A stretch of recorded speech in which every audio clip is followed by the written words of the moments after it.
Welcome back na naman po sa ating YouTube channel. Mga ilang buwan din po tayong hindi nakapag-upload ng ating videos, update po sa ating mga tanim. So ito po yung tanim natin na sitaw ngayon. So tayo ay maglalagay ng alambre para po dito po sa ating sitaw. Kung nakikita nyo po mga guys, so andyan na po yung mga bulaklak. Ayan na po. Ngayon po ay tali po yung nilagay natin banda po rito. So tayo po ay gagawa na sapagkat wala na pong itong akyatan ng mga sitaw natin. So, ayan po ang bagong activity natin. So maglagay na tayo ng alambre. So tignan nyo guys, ayan yung mga bulaklak. May bunga na rin. So pakitour nga yung pakitour mo nga yung mga manonood natin sa ating sitaw. So guys, ito palang sitaw ko ay ginamitan ko ng abono na complete 16-20-00 at saka urea. Excuse me. Sakang.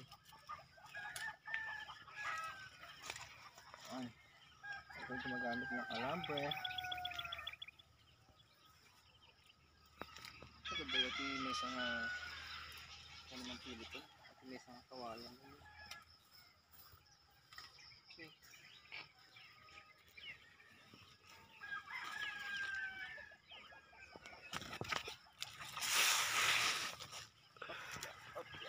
Continue Ha? So ka. So ito guys nakita nyo.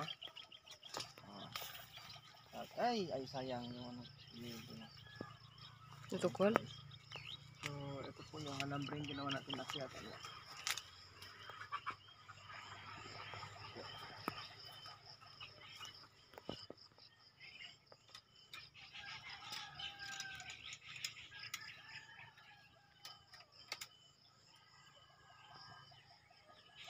So ayun guys, ito na po yung mga bulaklak. Ayun po guys. So itutur po kayo ng aking misis sa ating sitaw. So tignan nyo na lang po guys. Natukol. Masagit po dito. Ayan po at welcome sa aming madamong sitawan. Yan, di po namin masyadong naasikaso ang mga nakaraang araw at ito nga po ang bilis lumago ng ating mga sitaw. Ayan. Dito po sa kabila, tali lang po yung aming mga ginamit. Ayan po. At ito naman po sa kabila ay gumamit kami ng ginamitan po natin ng bikal po sa Ilocano to. Hindi ko alam kung ano pong Tagalog. Ayan. Maganda po yung pag-akyat nila. Ayan. Yung kalahati lang po ang may ano ng bikal. O, comment daw po kung ano ang Tagalog sa inyo nito. Parang kawayan siya na maliliit. Ayan po. Akyatan ng ating mga sitaw. At ito, may naligaw pong mga okra sa ating mga sitawan. At na, pwede na po siyang i-harvest. O, may dalawang bunga po siya. Ayan. O, dito po banda, medyo nahuli ng 3 days yung pagtatanim ko. Kaya wala pang masyadong bulaklak. At wala pa pong bunga dito banda. Pero ayan, may bulaklak na po siya. O, pag napasyal po dito ng umaga, pwedeng manguha na. Ayan, marami po tayong saluyot. Oh, good for the health. Ayan po. Nagahan na po natin pumunta sa bukid kasi mainit. 9 AM pa lang po. Mga 12. High noon na po ang init. Kaya inagahan na po natin pumunta. Yan, dahil po saluyot guys. Hindi po natin kukunin kasi nanguha tayo kahapon ng ulam. Ayan. Ay, nung nakaraang mga araw po pala, nag-pruning na ako. Kaya lang, ayan, nagsilabasan pa rin po yung mga talbos-talbos niya dito sa may baba. Pero kailangan po, tinatanggal po talaga ito mga guys. Ayan. Ayun na si Mister. Nakapaglagay na ng dalawang linya ng alambre. Ito po siya.